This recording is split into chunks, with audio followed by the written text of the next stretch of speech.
ગુજરાત સરકારના વિજ્ઞાન અને ટેકનોલોજી વિભાગ હેઠળ ગુજકોસ્ટ દ્વારા ગુજરાત સાયન્સ સિટી ખાતે આયોજિત public understanding on quantum science and technology વિષયક 2 દિવસીય વૈજ્ઞાનિક સંચાર પરિષદના બીજા દિવસે વિજ્ઞાન અને પ્રૌદ્યોગિકી મંત્રી અર્જુનભાઈ મોઢવાડિયા ઉપસ્થિત રહ્યા હતા।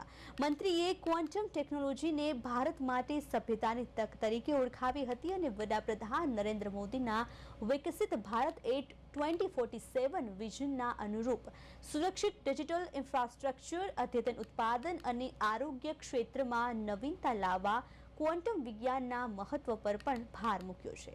તેમણે ગુજરાતને વૈશ્વિક વિજ્ઞાન હબ બનાવવાની દ્રષ્ટિ રજૂ કરી યુવાનોને 2047ના આર્કિટેક્ટ ગણાવતા તેઓએ કૌશલ્ય વિકાસ અને રોજગારીની તકો વધારવાની દિશામાં નીતિઓ પર પણ ભાર મૂક્યો હતો।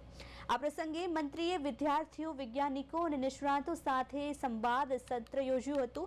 રાજ્યના દરેક વિસ્તારોમાં વિજ્ઞાનને પહોંચાડવા માટે ગુજકોસ્ટની કામગીરીની પ્રશંસા કરવામાં આવી રહી છે।